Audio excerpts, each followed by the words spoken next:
Año. Buenas tardes, jóvenes. Buenas tardes, profesor. Bueno, vamos a continuar con las clases de Fundamento de Contabilidad.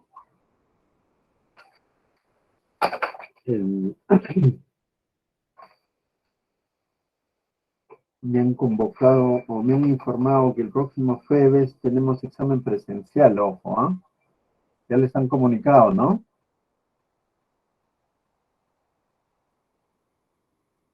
¿Sí o no?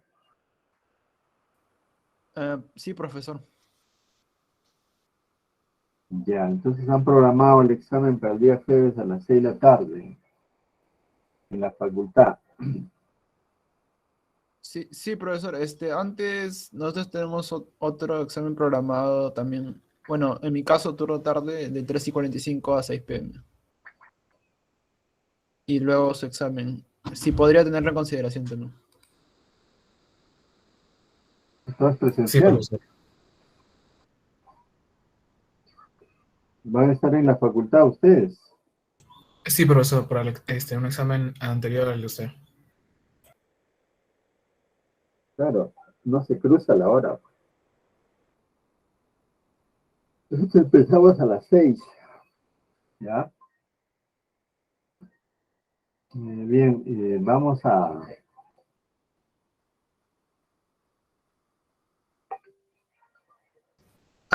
Sí, profesor. Empezamos a las 6, pero no sé, tal vez si es que algo ocurre, tal vez una tolerancia, ¿no? De 5 minutos, 10 minutos. Podría ser, profesor. Porque el examen termina a las 6 también, del curso de estadística. Ok.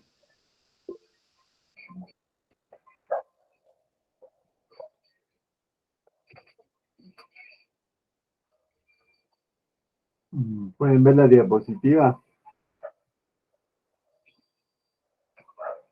Sí, profesor.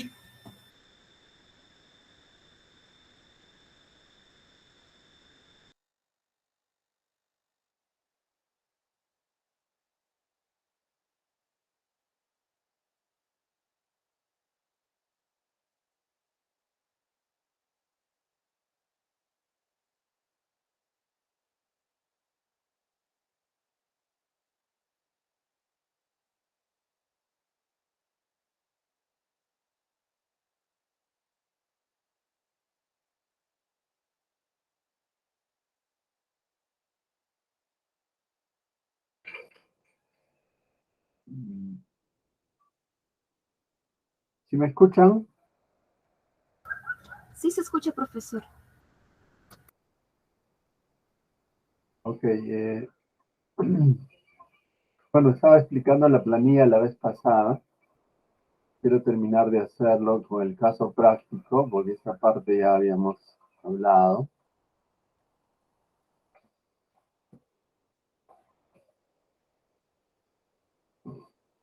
Quiero ir al caso práctico.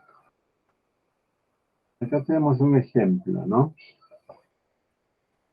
Ya decíamos que la planilla electrónica comprende dos partes. Una primera parte que es el T-registro, que es una base de datos en línea que lo administra SUNAT, en la que están los datos del empleador, o sea, de la empresa, también de cada trabajador, también de los derechos habientes. Ese es el T-registro. El otro componente de la planilla electrónica es la planilla mensual. La planilla mensual es para, como su nombre indica, mes a mes, ir reportando, ¿no? También vía web.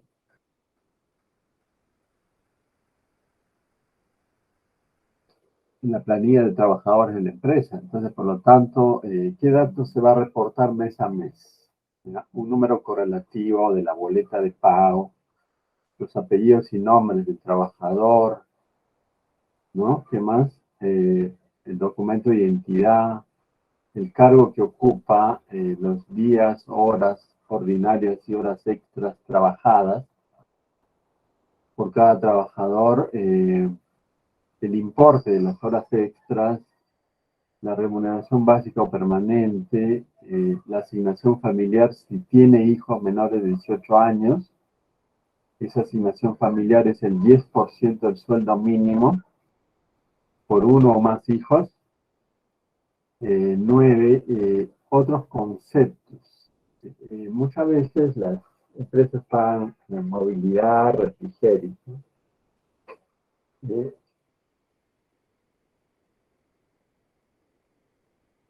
Si la movilidad es algo fijo, o sea, permanente, entonces ya forma parte de la base para el cálculo de tributo. Lo mismo pasa con el refrigerio, ¿no? El refrigerio es aquello que no sustituye a la alimentación principal. La alimentación principal se considera desayuno, almuerzo y cena. Entonces, es como, no indica, ¿no? Para calmar el hambre, ¿no? Pero no es un almuerzo, no es un desayuno, no es una cena. Ese es el refrigerio. Pero si lo pagamos todos los meses en un importe fijo, repito, se vuelve un concepto gravable con tributo. ¿Ya? Pero en cambio, si es variable, condicionado a la asistencia del trabajador, ese concepto no es gravado con tributo. Entonces, todo depende, ¿no? Todo depende. ¿Ya? Ahora, total remuneración es la sumatoria de los conceptos anteriores, desde las 6 hasta la 9. Bueno, luego, todo trabajador obligatoriamente tiene que aportar a un sistema de pensiones, ya sea un sistema nacional o un sistema privado de pensiones. Elige uno de ellos cada trabajador. Entonces se le descuenta de su sueldo, se le descuenta 13%, o si está en AFP, el porcentaje que le corresponde. Y esta diferencia es el neto que va a recibir el trabajador. Pero además, la empresa debe pagar un 9% de este sueldo total a e-salud para atención médica y medicina. Entonces, esos son los conceptos principales. Hay más, pero para el ejemplo, esos son los conceptos principales que vamos a tocar. Entonces nos dice acá el pago, la remuneración y entrega la boleta. El pago, la remuneración podrá ser efectuado directamente por el empleador o por intermedio de terceros, siempre que este caso permita al trabajador disponer de aquella en la oportunidad establecida. Generalmente ahora, pues, antes, pues, el trabajador iba a la caja de la empresa, hacía su cola y le pagaban efectivo, ¿no? O le entregaban un cheque para que él luego vaya al banco y cobre.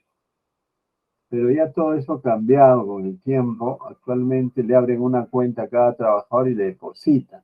Entonces, ¿cómo están haciendo? Están pagando a través de un tercero, por un banco. O sea, tu sueldo ya está en el banco. No te paga directamente la empresa, sino a través de un tercero, que es el banco. Entonces, el pago se acredita con la boleta firmada por el trabajador o con la constancia respectiva, cuando aquel se haga a través de terceros. Sin perjuicio le entregue la boleta a más tardar el tercer día, ¿no? O sea, el hecho de que me paguen por el banco no le exime a la empresa que ya no me va a dar boleta de pago, me tiene que dar de todas maneras. Entonces, ¿cómo se hace ahora? Dada la pandemia y todo esto, también la boleta ya es electrónica, ¿no? Te envían ya tu correo electrónico, por ejemplo, la Universidad Nacional Mayor de San Marcos, ya incluso antes de la pandemia, la boleta de pago ya entrega vía correo electrónico.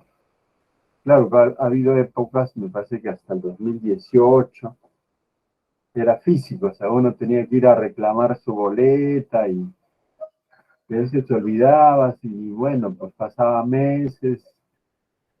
En cambio ahora no, te envían a tu correo electrónico todos los meses la boleta de pago. Ahora usted ya lo descarga, va haciendo su archivo, pues, ¿no? Ahora, ¿para qué sirve esta boleta de pago?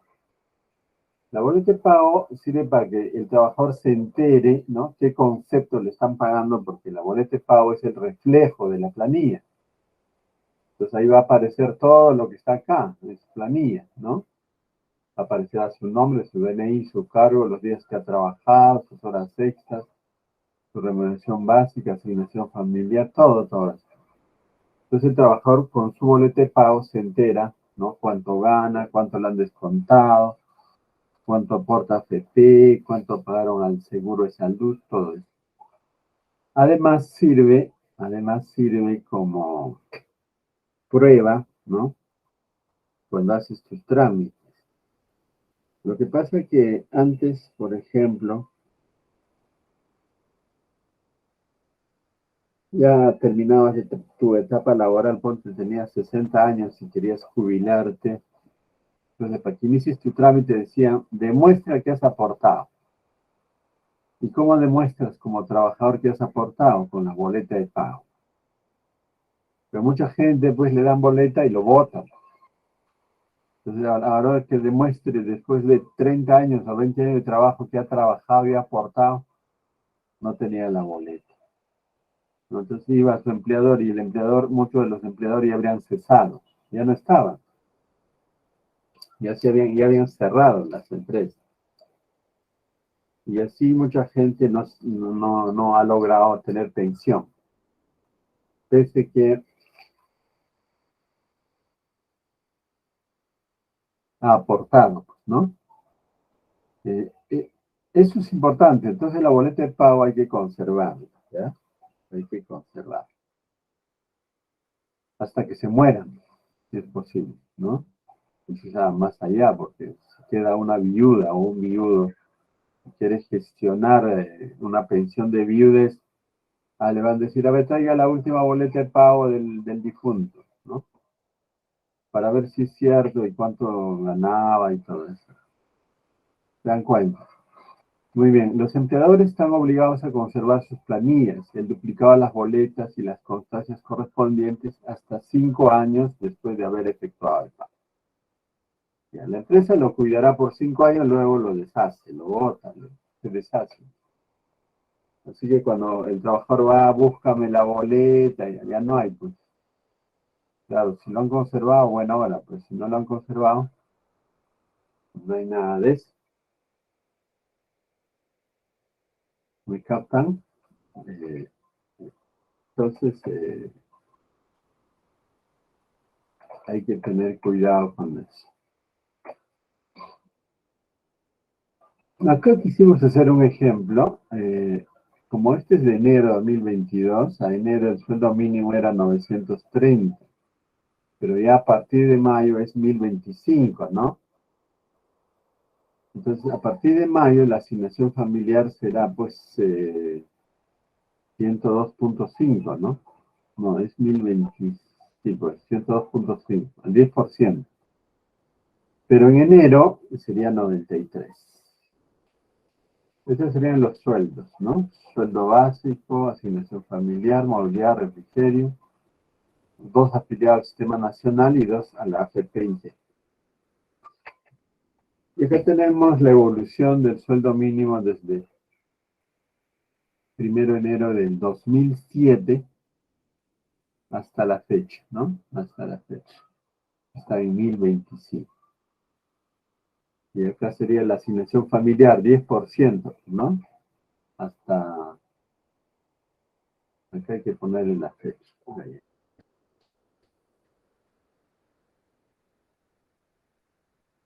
Esto sería hasta el 30 de abril, pues, ¿no? 30 de abril 2022. Hasta ahí. Y esto sería del 1 de junio hasta el 21 de marzo. 21 de marzo. 18. Ya está. A partir del 1 de mayo hasta la fecha ya tenemos estos valores. Ahora, ¿qué más? Ahora, para averiguar cuánto es el porcentaje de AFP, ustedes se van a este link ¿no? Hagamos la prueba, vamos al link y nos lleva acá. Esta es la Superintendencia de Banca y Seguros. Y acá ustedes pueden elegir el mes que quieran, ¿no? Por ejemplo, dice, bueno, quiero ver de diciembre de 2018. Eligen el mes y el año y ponen buscar y salen los datos. O quieren, bueno, quiero de enero de 2020. Buscar, ya sale el dato, ¿no? Entonces, en este caso hemos buscado de enero del 2022. Enero 2022, buscar, y esta tabla que salía lo he trasladado acá. ¿Ya? Acá está de enero, acá es enero 2022. ¿Ven? Entonces ya sabemos acá la tabla. Claro, hay que saber leer esto, ¿ya? El aporte obligatorio al AFP es el 10% de tu sueldo que está acá. Esto va a tu fondo individual. Este es como a tu ahorro obligatorio. Ahora, además te cobran una prima de seguro de 1.74 de su remuneración. Esta prima de seguro es se dice que es para sepelio y luto, ¿no? Es decir, si el trabajador se muere, le darán, pues el seguro le dará algo para que le compren el ataúd, esas cosas. ¿Ya? Luego, ¿qué tenemos? Comisión mixta, dice, ya, estas son las comisiones, esto es lo que gana la AFP, ¿no? Cuando usted ha elegido comisión sobre flujo, le van a descontar 1.47, depende del AFP, ¿no? En este caso integra 1,55.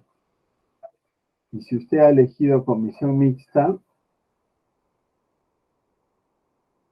le va a cobrar la suma, ¿no? Aunque dice comisión sobre flujo y comisión sobre saldo anual. La sobre flujo es 0, sobre saldo anual 0,79, por ejemplo. En cambio de estos otros sí cobran.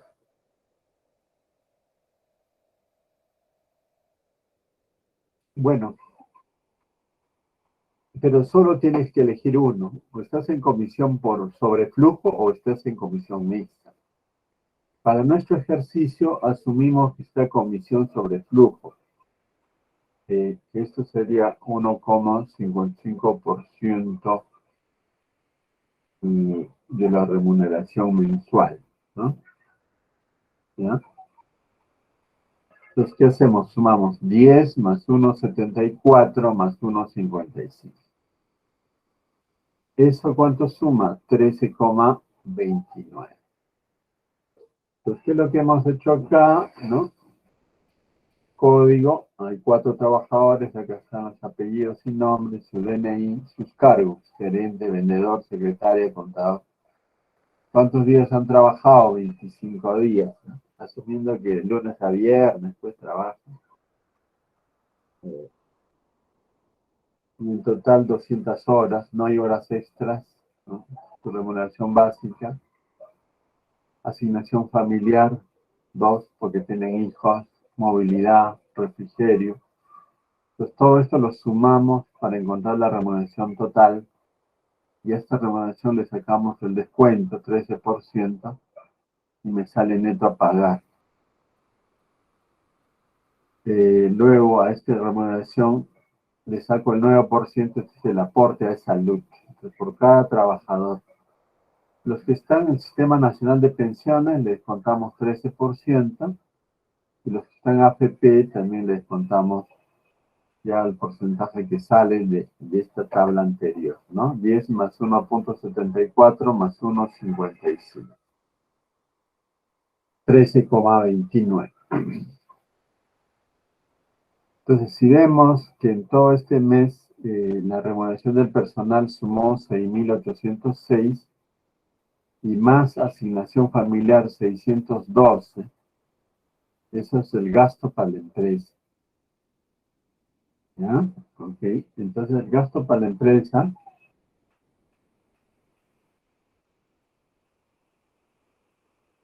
Estamos acá, ¿no? El gasto para la empresa es este total más este total de acá. Eso es gasto para la empresa. ¿De acuerdo? Acá está. 6.806. Ya está. 612.50. Ahí estamos, ¿ven? ¿Correcto? Ya. Entonces, cuando hace asiento contable, gastos, o sea, el hecho de tener trabajadores significa incurrir en gastos, pues, en su remuneración. Y repito que el gasto es 6.806 más 6.612.54. Acá está, 6.806 el sueldo, más 6.012.54, esto suma 7.418.54. Gasto. Ahora, tributos por pagar. Hay que pagar a esa luz, que es este 612, baja acá. ONP, que es el descuento a los trabajadores que están en el Sistema Nacional de Pensiones. Y también a la AFP, ¿no? 382. Eso es lo que estoy diciendo acá. Tengo que pagar Sistema Nacional, tengo que pagar AFP y tengo que pagar régimen de prestación. Todo esto podemos considerarlo como tributo. Aun cuando hay la tendencia ahora a decir que la AFP no es tributo, como es privado, ya no se considera, es diverso, ¿no? Pero del cual yo discrepo, ¿no? Porque es obligatorio, pues, o sea, ni siquiera es voluntario, o sea, el trabajador tiene que sí o sí aportar, ¿ya? Pero cual sea la cuenta, puede ser 40 o 45, perdón, 46, la deuda se genera, hay deuda, pues va al pasivo. Y la remuneración a pagar es el neto. Ese neto es este de acá, que dice neto, 5.912. ¿Cómo sale ese neto? Remuneración total menos el descuento, ¿no? Acá también, menos el descuento, y en el AFP igual, menos la AFP. Ese es el neto. Acá, ¿qué decimos? Le estamos debiendo a los trabajadores 5.902.87. A las entidades por contribuciones laborales, 1.505.67. Gasto total, 7.418.54. Como es aumento de gasto al debe, ¿no? Aumento de pasivo al haber, y acá aumento de pasivo al haber. Ahora bien, este es un gasto por naturaleza. Ahora necesitamos reflejarlo por función. Gasto por función. Y acá usamos generalmente gasto administrativo o gastos de administración y gastos de ventas. Ahora, ¿cómo salió estos importes? ¿No? Uno se pregunta, ¿y cómo usted sacó estos importes? Porque el gasto total sigue siendo igual, que es 7.418.54, si ustedes ven acá, ¿no? 7.418.54 gasto total. Pero acá estamos poniendo como gasto de ventas el sueldo del vendedor. Acá hay un vendedor en el cargo. Vendedor, ¿cuántos sueldos? 1.590. ¿Cuánto es el aporte a salud? 143. Entonces ahí tenemos pues ese monto de 1.700, ¿no? 1.713 o 1.733.10 gasto de personal. Es remuneraciones más contribución. ¿Cuánto es la remuneración? 1.590. ¿Ya? Ya, puedo ponerlo ahí.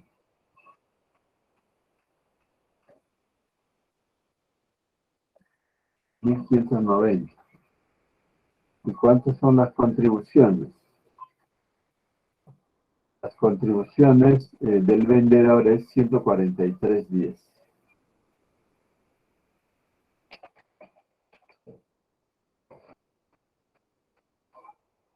143.10. ¿Bien? 690 para que sea congruente. Esa suma me va a dar este 1703. Y todo lo demás, o sea, todo lo que falta va a ser gasto de administración, ¿no? Y de esta manera ya habremos reflejado el gasto por naturaleza y por función de la plana. Y están las explicaciones, ¿no? ¿Por qué se debita la 94 y 95? Porque es gasto, ¿no? La 79 es una cuenta de enlace. Ahora, para que ustedes puedan practicar, también ahí está los sueldos. Alguien me va a decir, pero profesor, de diciembre no tengo lo de AFP. Ya lo último que se tiene el AFP es de agosto. Y ya le he puesto ahí. Asumimos que hasta diciembre va a ser igual, ¿no? Asumimos. Puede variar, no varía mucho, ¿no? Si varía, varía en algo, pero generalmente permanece esa porcentaje. ¿Ya? Pero siempre hay que chequear, no hay que confiarse. Bueno, eso es en cuanto a la planilla. No sé si he logrado explicar, jóvenes, ¿ha quedado claro? Sí, profe, sí se entiende. Ok.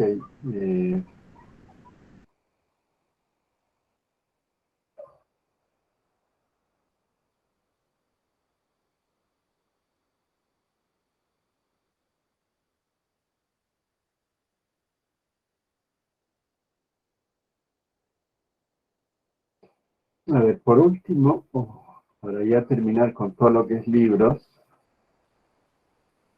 ¿ya? Todo lo que es libros, voy a compartir estas diapositivas que dicen otros beneficios laborales.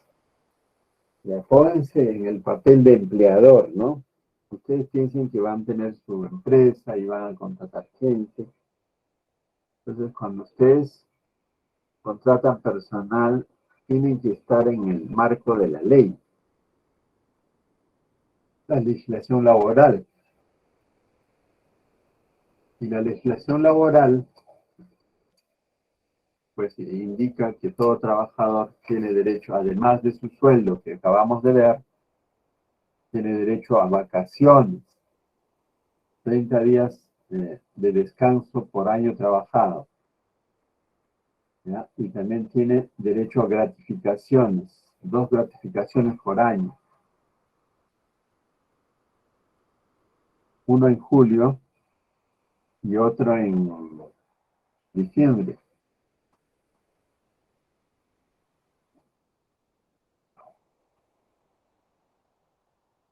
Además tiene derecho a la compensación por tiempo de servicio. Concepto. Para calcular esos conceptos tenemos que hacer una hoja de trabajo, que lo podemos llamar registro auxiliar. Ahí se calcula, ¿no? Se va calculando cuántas son sus vacaciones, porque esto se va devengando mes a mes. Se calcula también cuántas son las gratificaciones que se van generando mes a mes y la CTS, ¿ya? La CTS del 1 de noviembre al 30 de abril se deposita al banco máximo hasta el 15 de mayo. Mientras que la CTS de noviembre, perdón, de 1 de mayo al 31 de octubre se deposita hasta el 15 de noviembre de cada año. ¿A dónde? Al banco, ¿no? Que el trabajador ha elegido. Las gratificaciones se pagan más tardar el 15 de julio, 15 de diciembre respectivamente. Las vacaciones se paga el mes que sale de vacaciones, pero hay que pagarlo anticipado.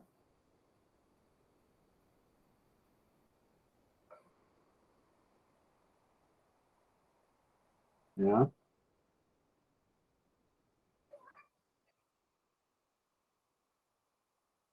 Ahora bien, pero ¿cómo sabemos cuánto se genera mes a mes? Como hemos dicho, si el sueldo es 100, ojo, si el sueldo es 100, la vacación es 30 días de remuneración, o sea, un sueldo de mes por cada año. Entonces lo que hacemos es dividir el sueldo entre 12, de tal modo que cada mes se va generando 8,33% del sueldo. La gratificación, el sueldo entre 6, debido a que hay 2 gratificaciones al año. Entonces nos sale 16,67% del sueldo.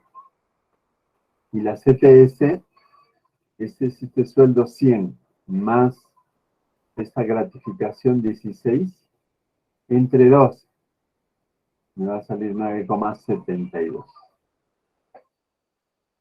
La bonificación extraordinaria es el 9% de la gratificación, y esto sale 1,5. Claro, para que no quede misterioso, vamos a poner acá 9%. Pero ese es de la gratificación. De salud también es 9%. ¿De qué? De la base, ¿no? Y el total, como se puede inferir, es la sumatoria. ¿De acuerdo? Entonces, 9% de la gratificación, ¿no? Un sol 50. 9% de 100 es 9. 9% de estas vacaciones es 0,75. Sumamos todo esto y nos sale 145,90. ¿Qué nos indica esto? Si un trabajador le contratamos con un sueldo que es 100%,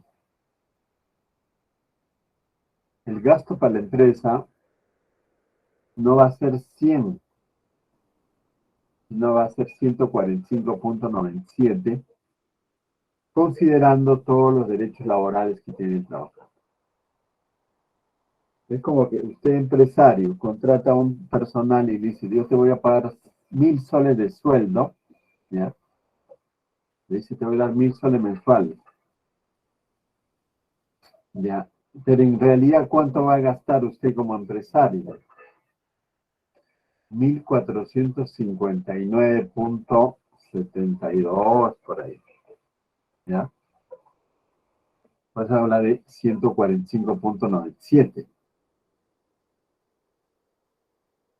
¿Me captas?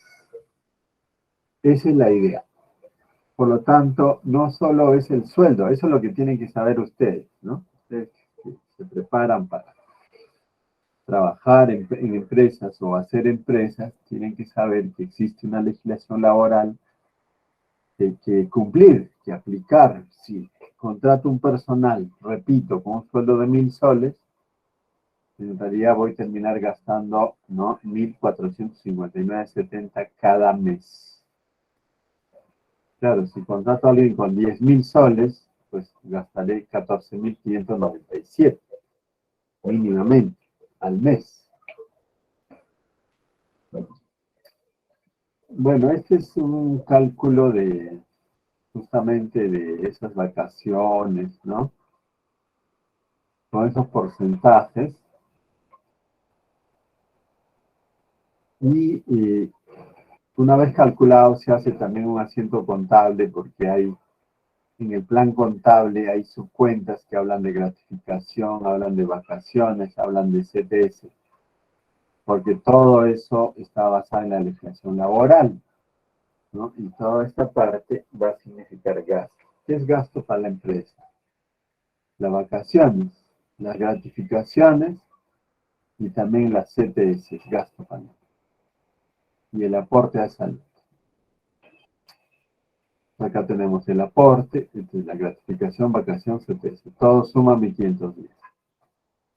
Ahora, esa salud, la empresa tiene que trasladar a esa salud, o sea, el régimen de pensiones, ¿no? Prestaciones de salud, perdón. Régimen de prestaciones de salud se traslada a salud. Sistema Nacional de Pensiones se traslada a la ONP, Organismo de Normalización Previsional, se llama. Y lo que es Sistema Privado de Pensiones se traslada a la AFP. Ya debería ser íntegra. Bueno, el ejercicio de ser íntegra. Para que no se confunda. Las remuneraciones a pagar, ahí también se distingue a nivel de remuneración, gratificación, vacación, CTS por subdivisionarias.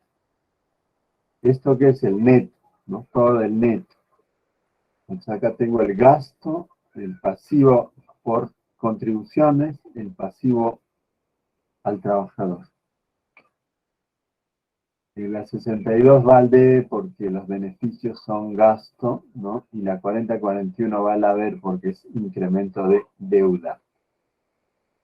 Como es gasto por naturaleza, tengo que reflejar gasto por función.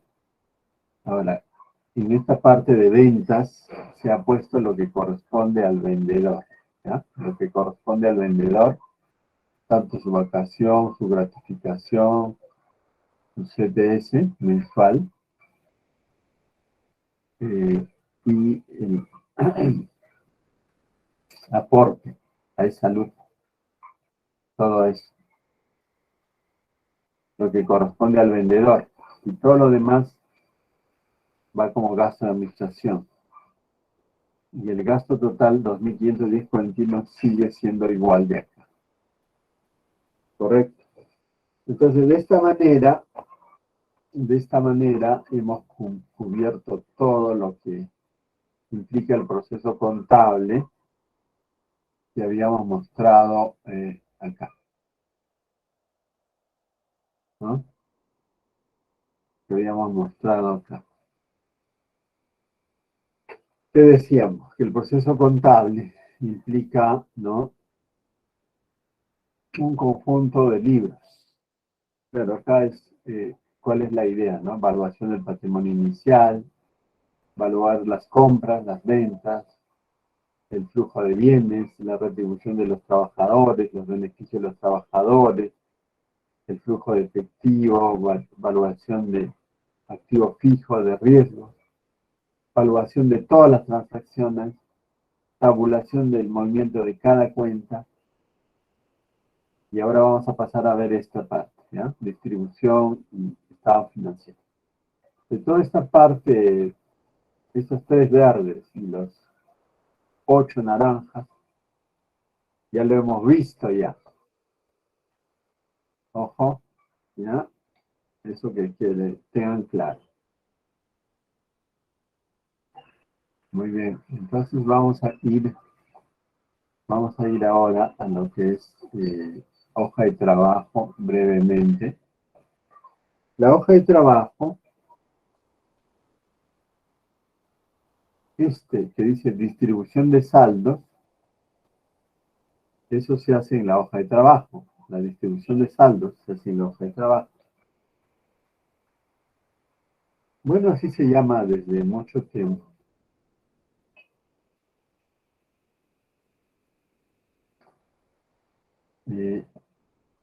Pero, ¿qué quiere decir hoja de trabajo? Es como un registro auxiliar, ¿no? Es potestativo en las pymes. Para las medianas empresas ya la SUNAT te pide esa hoja que lo presentes, ¿no? Que adjuntes ahí en vía declaración electrónica. Por eso le he puesto ahí obligatorio, ¿no? Porque antes era potestativo todo, o sea, era interno, pero ahora ya la SUNAT ha empezado a pedir ya más o menos 3, 4 años atrás esta hoja de trabajo. ¿Para qué sirve esto? Para determinar el saldo de cada cuenta. Y con base a ello elaborar los estados financieros. Entonces, en cada cuenta vamos a tener que sumar, ¿no?, el debe y el haber. Esto se hace en el mayor. Luego se calcula la diferencia entre ambos. Entonces, suma del debe menos la suma del haber, pues, ¿no? Si la suma del debe es mayor que la suma del haber, diremos que esa cuenta tiene saldo deudor. Si la suma del debe es menor que la suma del haber, diremos que esa cuenta tiene saldo acreedor. ¿De acuerdo? Saldo acreedor. Y si la suma del debe es igual a la suma del haber, diremos que esta cuenta tiene un saldo nulo. Esta es la estructura de la hoja de trabajo en la que acá listamos todas las cuentas que ya tenían movimiento. Acá la suma del debe, la suma del haber de cada cuenta. Y por diferencia, si el debe es mayor, lo pongo al deudor, y si el haber es mayor, lo pongo al acreedor, y entonces acá van a ir los saldos. Ningún dato va a tener signo negativo, solo se va a ubicar, ¿no? Si la sumatoria del debe es mayor que el haber, lo pondremos acá al saldo deudor. Si la sumatoria del haber es mayor que la del debe, lo pondremos al acreedor. Esa es la idea. Ahora, de estos saldos, las cuentas del elemento 1 al elemento 3, recuerdan que el elemento es el primer dígito de la cuenta, va acá, al activo. El elemento 4 y 5 va al pasivo. El elemento 6 a gasto, el elemento 7 a ingreso.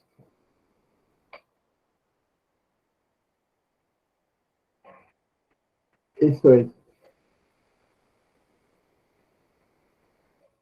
Acá está diciendo, pues, al debe, o sea, acá donde dice inventario, activo, que van a ir al inventario, al debe, las cuentas del activo, al haber, las cuentas del pasivo y patrimonio. Los resultados, al debe, gastos, al haber, ingresos. Esta es, ¿no? El debe, recuerden que el debe es lado izquierdo, el haber es lado derecho.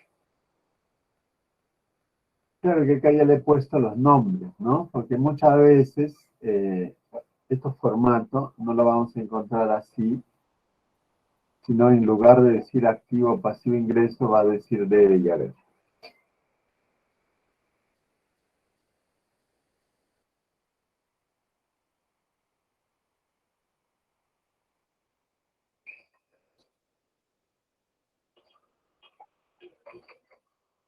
O sea, lo van a encontrar así. Debe, haber, debe, haber, ¿no? Así lo encuentran. Así lo encuentran. Entonces, ahí sí es útil esta lámina, ¿no? Porque te dice en el inventario, donde dice debe, pones el cuenta del activo, ¿no? Y en el haber pon cuenta del pasivo y patrimonio. Mientras que en resultados, en el debe pones cuenta de gastos y en el haber cuenta de ingresos. ¿Ya? Si te aparece así, claro que si ahí ya lo pongo como título, es justamente para saber con cierta certeza que eso es así. ¿Correcto? Bien, jóvenes. Hasta ahí se entiende.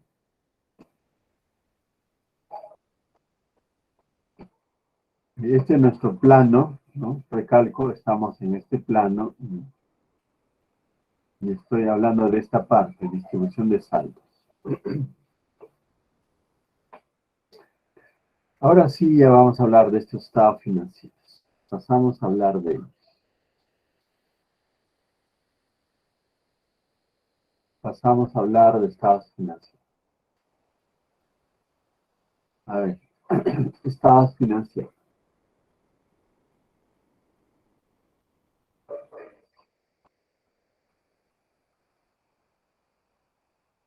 Repetimos una vez más el mapa, ¿no? Acá un poco ya fusionado, así. Acá que nos dice, compra de bienes y servicios. La compra de bienes y servicios se plasma en el registro de compras. La venta de bienes y servicios se plasma en el registro de ventas. El flujo de bienes se plasma en el CARDEX. La retribución de los recursos humanos se plasma en la planilla electrónica o planilla mensual. El patrimonio inicial se plasma en el libro de inventarios y balances. Todas las transacciones del periodo por partida doble se plasman en el libro diario. El movimiento de las cuentas va al libro mayor. La distribución de saldos a la hoja de trabajo. Los beneficios sociales de los trabajadores, como son vacaciones, CTS, gratificaciones, para calcular el gasto mensual se hace una hoja de trabajo, ¿ya? Pero en el mes que se paga se incorpora la planilla electrónica. O sea, por ejemplo, en julio o diciembre que pago la gratificación, ahí voy a incorporarlo en la planilla electrónica. Si pago CTS en mayo y noviembre, también ahí lo voy a incorporar, pero acá necesito tenerlo mes a mes para saber cuánto va generando cada trabajador. El flujo de efectivo, que es entrada y salida de dinero, es el libro caja y banco. Los activos fijos de la empresa, como terrenos, edificios, maquinarias, se controla pues a través del registro de bienes del activo fijo. Los riesgos que corre la empresa, como cobranza dudosa, deterioro de mercaderías, ¿no? Merma de mercaderías, incluso pasivos contingentes, todos ellos se trabaja en una hoja de cálculo. Pero todos estos resultan como auxiliares, ¿no? Incluso esta, porque luego todo termina en el diario. Lo que está en el libro diario tiene que tabularse por cuentas en el libro mayor. Lo tabulamos. Una vez tabulado, ya sabremos las sumas por cada cuenta y por lo tanto también los saldos, que es la diferencia. Y esos saldos hay que distribuirlo a inventario y resultados. Y con esos saldos resultan los estados financieros. Acá dice, situación económica y financiera de la empresa se muestra en el estado de situación financiera antes llamado balance general. Ingresos, gastos y resultados se muestran en el estado de resultados. Las variaciones del patrimonio neto que corresponde a los propietarios se muestran en el estado de cambios en el patrimonio neto. Los flujos de efectivo por actividades, es decir, entrada y salida de dinero, clasificado por actividades de operación, inversión y financiamiento, se presenta en el estado de flujos de efectivo. Estado de flujos de efectivo. ¿Ven? Entonces acá ya tenemos todo el panorama general. A ver, jóvenes, planteen alguna pregunta, algún comentario. A ver, si han entendido, comenten, ¿no? Por ejemplo, alguno de estos, ¿no? Quisiera escucharlos.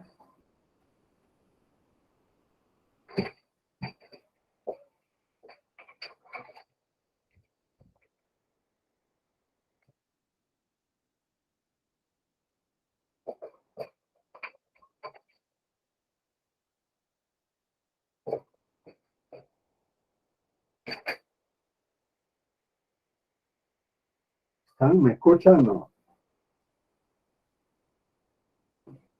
no? Sí se escucha, profesor. A ver, joven, usted comente el libro de inventarios. ¿Qué entendió sobre Bueno, el libro de ahí se inventarios? anotan todos los movimientos que se están efectuando, ¿no? Por ejemplo, en el almacenaje o en el desalmacenaje de los inventarios, ¿no? Claro, ahí se muestra al inicio del periodo la lista de activos, la lista de pasivos. Es un resumen por diferencia si hay el patrimonio, y se elabora el balance de inventario. Ese balance de inventario pasa como asiento número 1 al libro diario. ¿Sí? Entonces, del libro de inventarios pasa al libro diario. De compras también pasa a diario, ¿no? Si lo hacemos manualmente, ¿eh? Ventas a diario, ¿no? Cardex a diario. Planilla, beneficios sociales, caja, activos fijos y riesgos. Todo va al diario. Ahora, si lo hacemos computarizado,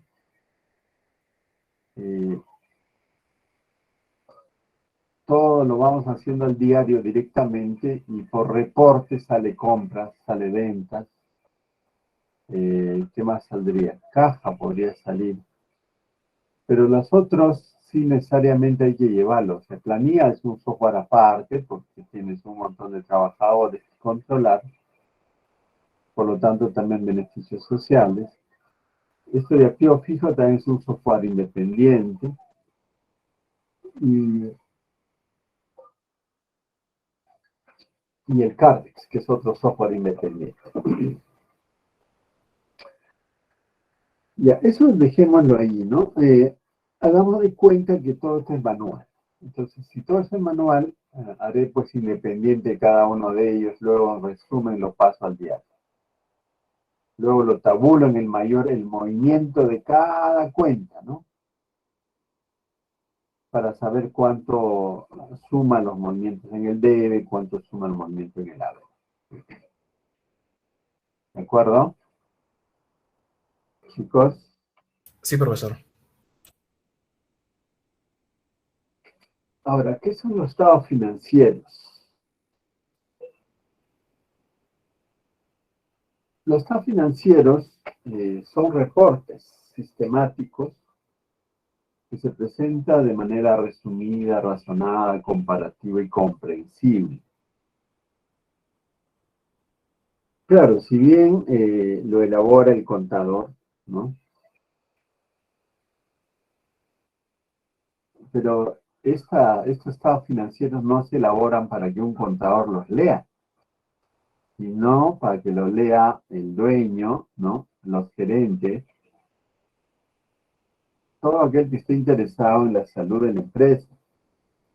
No es para que lo lea un contador. Por eso dice acá que tiene que ser comprensible, que lo entiendan los otros, no los contadores, no los otros.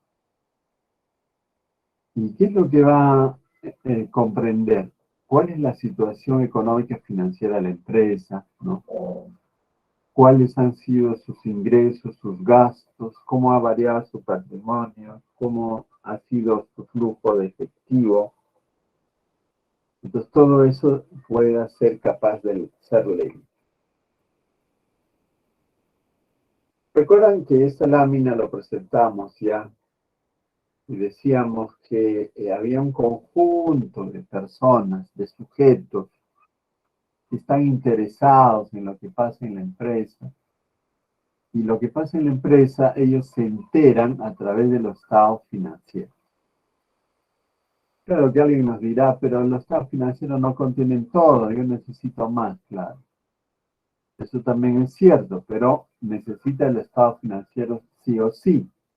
Además de otros datos que tú puedes decir de la macroeconomía, de los precios internacionales, qué sé yo, ¿no? Pero sí necesitas los estados financieros.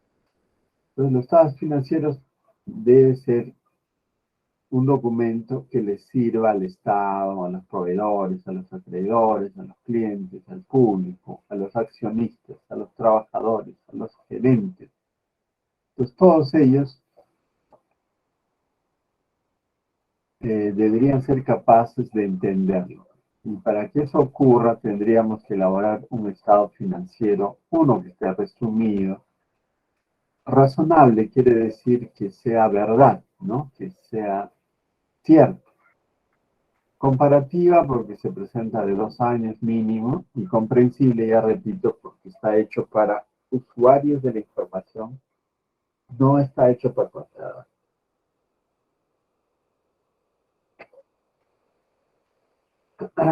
Bueno, ahora, los estados financieros lo clasifican para propósito general y para propósito especial. Propósito general es cuando se elabora para el público, ¿no? Por ejemplo, la Superintendencia del Mercado de Valores publica estados financieros de empresas. ¿Y por qué los publica en la página web? Porque es de interés público, o sea, es de propósito general. Cualquier persona interesada, accionista o no, estudiante, analista, inversionista, puede acceder a ellos. Será un estado financiero separado cuando corresponde a una empresa. Será un estado financiero consolidado cuando corresponde a un grupo de empresas, en la que, claro, sus accionistas son los mismos, ¿no? Hablaremos también de estado financiero intermedio cuando corresponde a periodos menores a un año. Por ejemplo, la Superintendencia del Mercado de Valores pide estados financieros trimestrales. Entonces son intermedios. Pero además pide estado financiero anual. Entonces estamos hablando de estado financiero anual, de un periodo anual. Por otra parte, están los estados financieros de propósito especial. Este de propósito especial serán aquellos que se han elaborado, como su nombre indica, para algún propósito, para un objetivo. En la que tenemos estado financiero extraordinario. Es aquella que se ha elaborado para fusionar. La fusión es unir, juntar, ¿no? Juntar dos empresas o más empresas. O escindir. Escindir es dividir una empresa en dos o más partes. O quizá vender a la empresa. Estado financiero de liquidación es para extinguir a la empresa. Así como se crea una empresa, ¿no?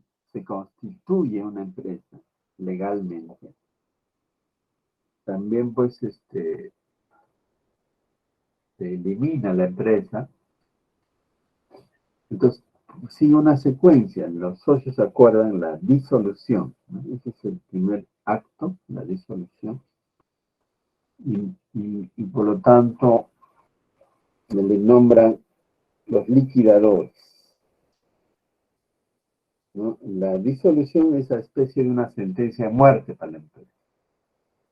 Y el liquidador es esa especie del verdugo, ¿no? Que le va a dar muerte a la empresa. Entonces, la liquidación consiste, pues, en vender todos los activos, todo convertir en efectivo y pagar todas las deudas, ¿no? Y todo lo que sobra es para los accionistas y ahí ya se extingue, ¿no? Entonces hay que inscribir en registros públicos la extinción. Miren esas palabras, ¿no? Primero, disolución. Y nombrar los verdugos, que son los liquidadores. Empresa en liquidación. Una vez liquidada, se habla ya extinción.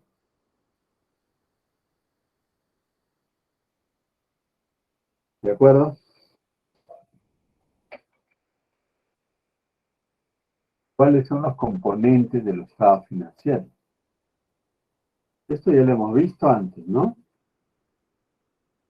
5 componentes. Estado, situación financiera. Estado, resultado. Estado de cambios en patrimonio neto. Estado de flujo de efectivo y notas al estado financiero. Ahí están los 5 componentes. A esto se llama un juego completo de estados financieros. Los estados financieros y el periodo contable. Acá están los 5, ¿ya? Los 5 que acabo de mencionar. Estos 5 están acá, ¿no? Estado de situación financiera es a un momento, o sea, al cierre, pues, al 31 de diciembre. En cambio, los demás estados financieros, ¿no? Y gran parte de las notas es respecto a un periodo. Entonces, cuando yo digo periodo, está abarcando de enero a diciembre. Eso quiere decir que va sumando. Por ejemplo, si tomo un estado de resultados, mis ingresos, los sumo desde enero hasta diciembre. Mis gastos, sumo desde enero hasta diciembre. Por eso habla de un periodo, ¿no? Cambios en el patrimonio neto también, los cambios producidos durante el periodo. Flujos de efectivo, entradas de dinero y salidas del periodo. Por eso que hablamos acá de periodo. Y acá de un momento.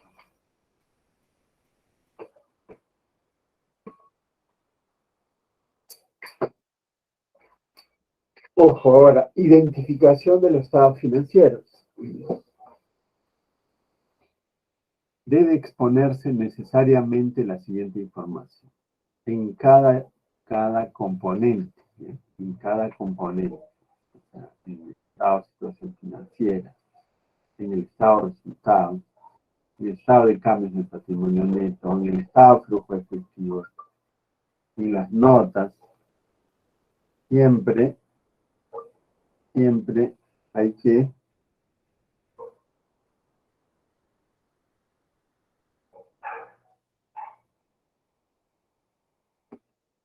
poner el nombre, ¿no? Nombre de la empresa, nombre del estado financiero, y si es individual o es consolidado, la fecha del estado financiero o el periodo cubierto. Y acá es lo que justo entra esto. La fecha del estado financiero es en el estado de situación financiera. Y el periodo cubierto es para los demás. Periodo cubierto. La moneda de reporte, que puede ser soles, dólares, ¿no? Normalmente sol. El nivel de precisión. Puede ser soles, puede ser millones de soles o miles de soles, ¿no? Por ejemplo, Andina S.A.C. Estado de situación financiera. Acá está, nombre de la empresa, del informante, nombre del estado financiero, fecha del estado financiero, expresada en nuevos soles. Acá está la moneda de reporte y el nivel de precisión.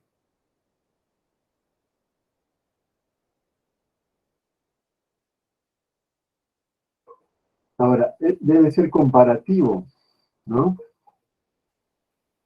Nos dicen, a menos que una norma o una interpretación permita o requiera otra cosa, la información comparativa respecto al periodo anterior se presentará para toda clase de información cuantitativa. La información comparativa debe incluirse también en la información tipo descriptivo y narrativo, siempre que ello sea relevante para la adecuada comprensión del estado financiero del periodo corriente.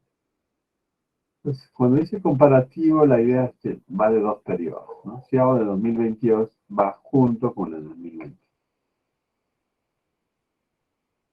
Ahora, los elementos de cada componente. Repito, a ver, acá están los componentes. A ver, alguien que lea. Joven, ¿puede leer los componentes? Sí, profesor.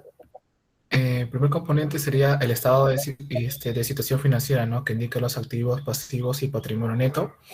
El estado de resultado integral, que indica los ingresos y gastos. El estado de cambio en el patrimonio neto, no tiene elementos propios. Y estado de flujo de efectivo.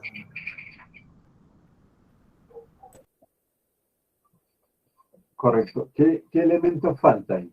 ¿O qué componente falta?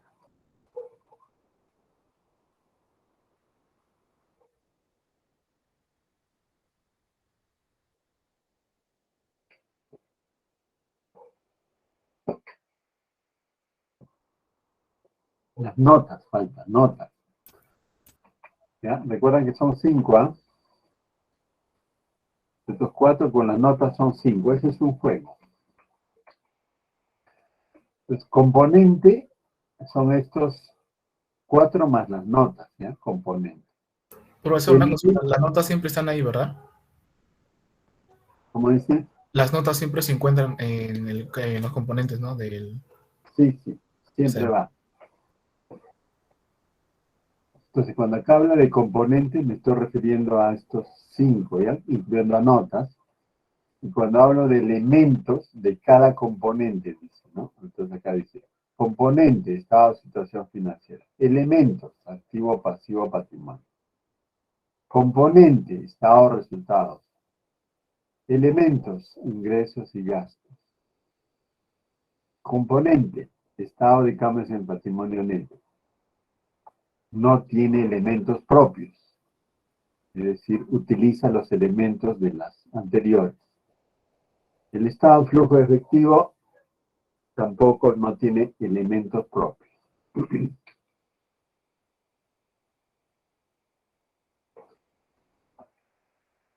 A ver, chicos, hasta ahí se entiende. No sé si están todos, ¿ah? Voy a llamarles.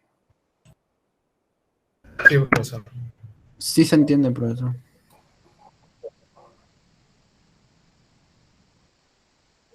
Ya,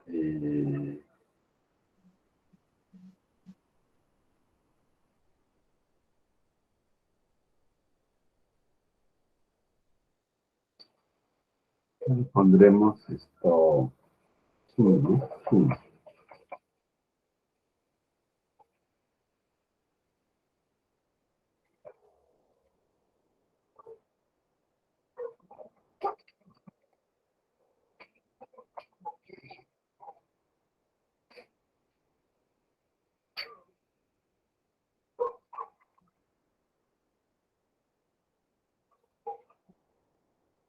A ver, jóvenes, atención a la lista.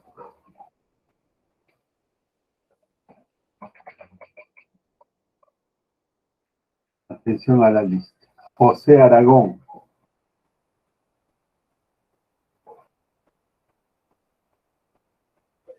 ¿Escuchan?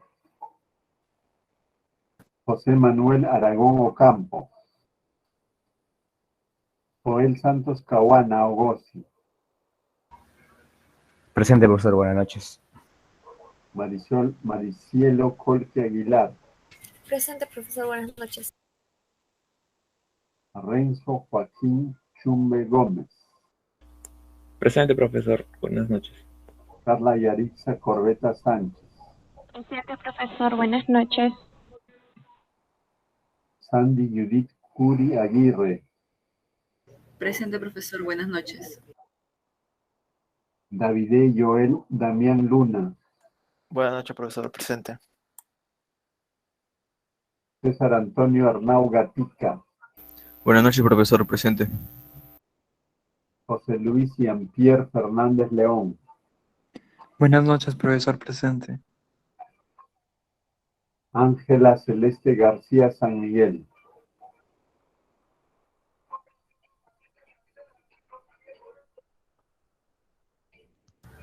Piero Gutiérrez Guzmán.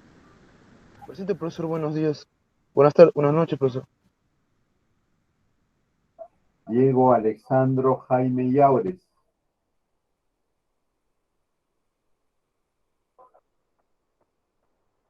Dina Nayeli Mamani Coarita. Buenas noches, profesor, presente. Edwin Miguel Martínez Guaira. Buenas noches, profesor. Presente. Estefano Marcelo Matos Pereda. Buenas noches, profesor. Presente. Luisa Nivet Mercado Sayo. Buenas noches, profesor, presente. Ana Claudia Montenegro Ramos.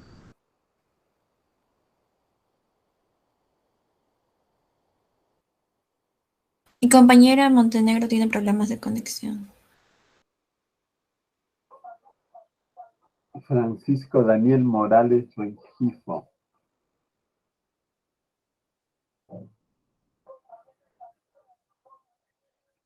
Sergio Sebastián Olave Conce.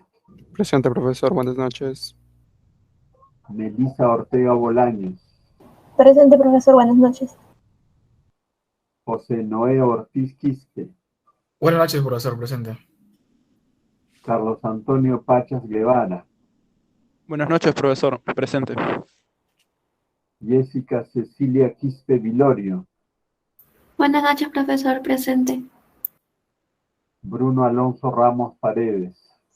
Presente, profesor. Buenas noches. Isaac Jesús Ríos Pérez. Buenas noches, profesor. Presente. Steve Jaciel Robles Ñuñuvero. Presente, profesor. Buenas noches. Caroline Mariuri Salas Bosa. Presente, profesor. Buenas noches. Evelyn Carol Salvador Palacios. Buenas noches, profesor. Presente. Ángel Jesús Sánchez López. Buenas noches, profesor. Presente. Perry Gabriel Tinoco Rojas.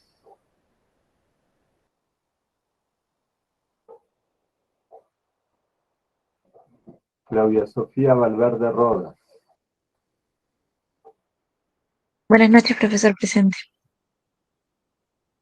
Lita Lisech Villanueva Coronel. Buenas noches, profesor. Presente. Carlos Enrique Villarroel Díaz. Presente, buenas noches. Alexandro André Vizuña Caetano. Presente, profesor. Buenas noches. Marcuelí Illescas González. Buenas noches, profesor. Presente.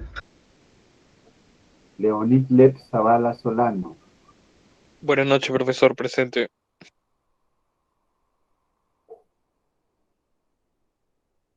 Okay.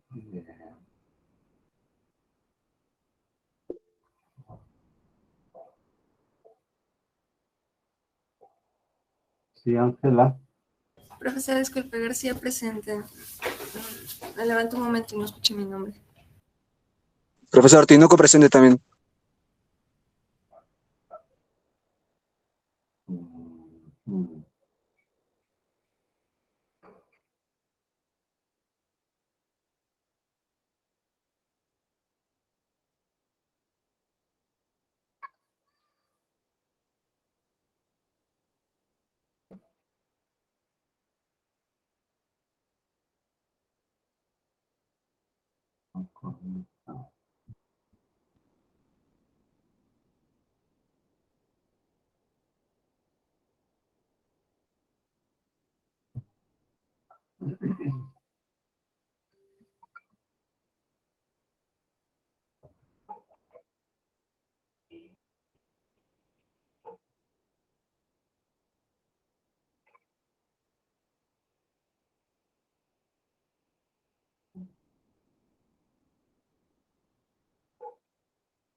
Ya está la mayoría en sala.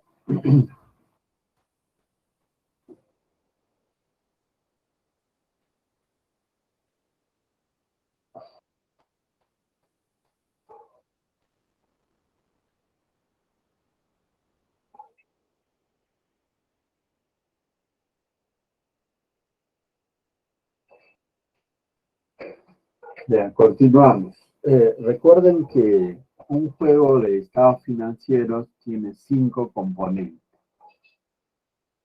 De esos 5, uno de ellos se llama estado de situación financiera. ¿Sí me escuchan?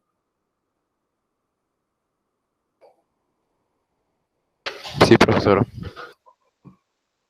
Ya, estado de situación financiera, ojo.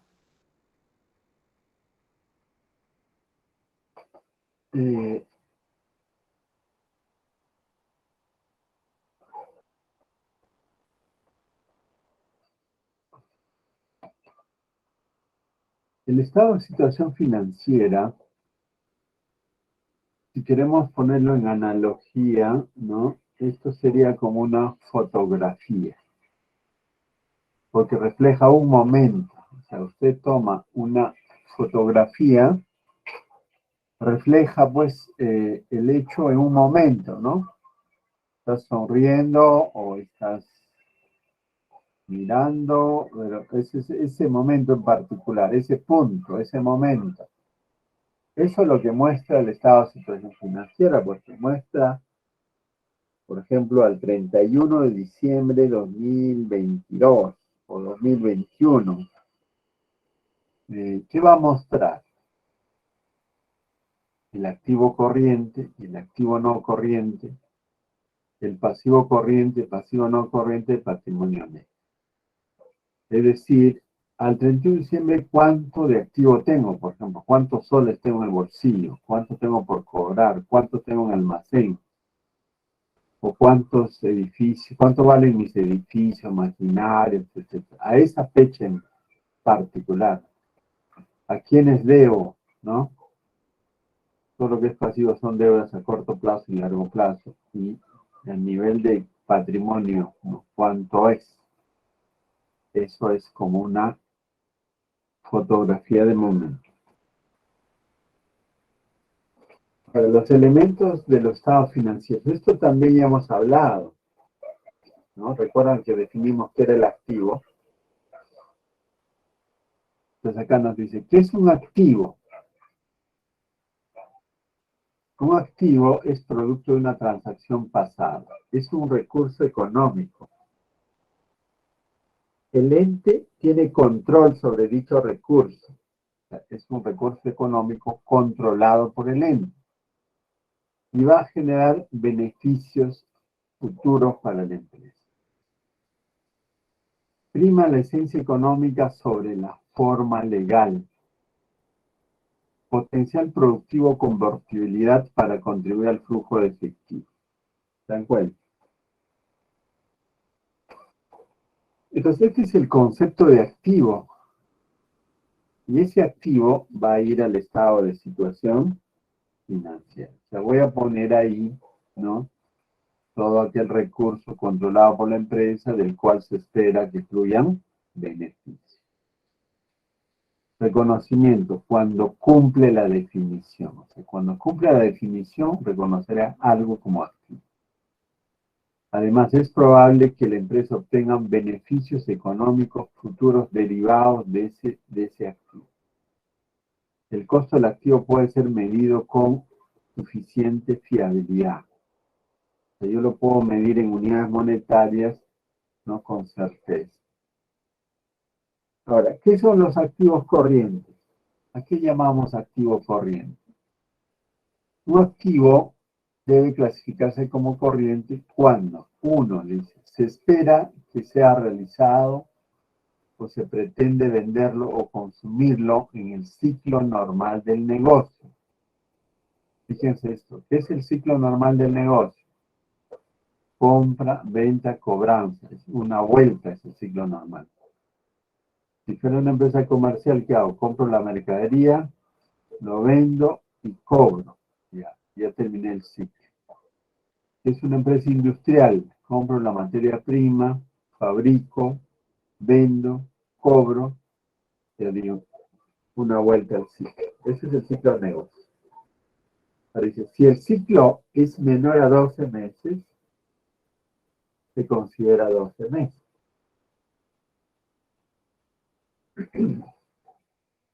Puede darse, dice acá, 3 casos.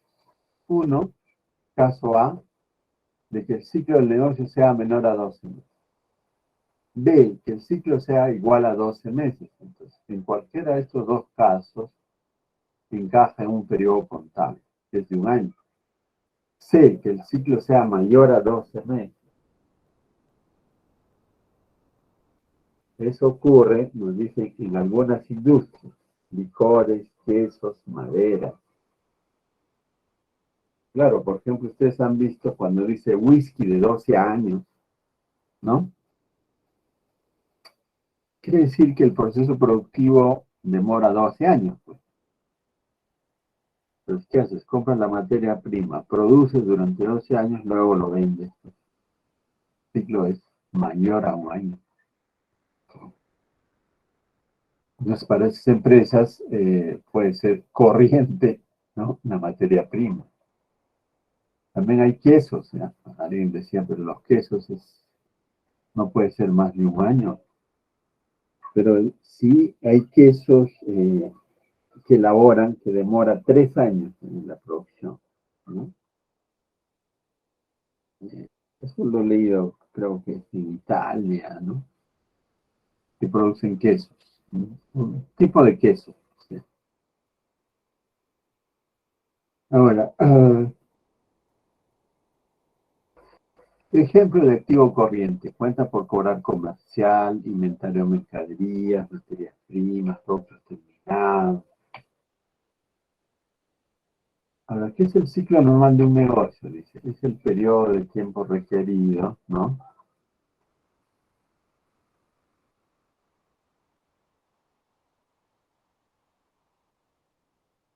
O sea, es como que tengo efectivo, compro materia prima o mercadería, ¿no? Compro esta mercadería. Luego el dinero se convierte en inventario, el inventario se convierte en cuenta por cobrar y con cuenta por cobrar se convierte en efectivo. Ahí está el ciclo.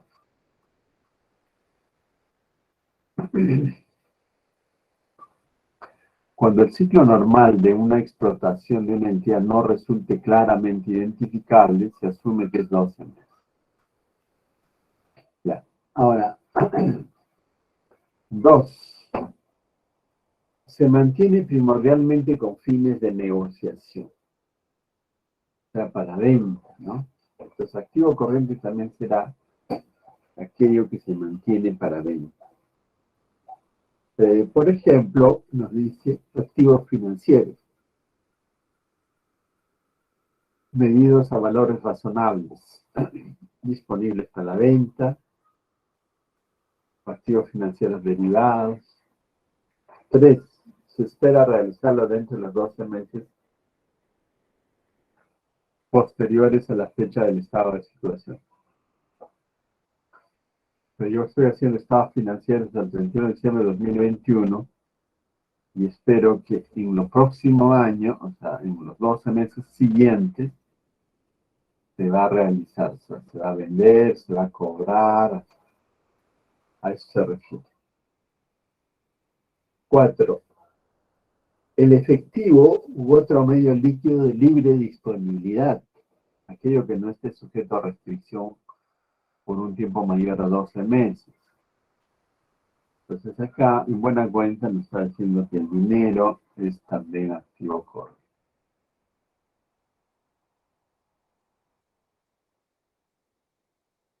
Ahora dice, todos los demás activos se clasifican como no corrientes. En buena cuenta, lo que nos está diciendo, preocúpate en distinguir cuáles son activos corrientes, ¿no? Con los criterios ya mencionados. Y todo aquello que no es corriente, no cualifica para corriente, lo considera como no corriente. Bueno, jóvenes, continuaremos mañana, ¿no? Tienen clase ahorita, ¿cierto? Sí, profesor, algunos de mis compañeros tienen clase. Ok, también yo tengo clases, así que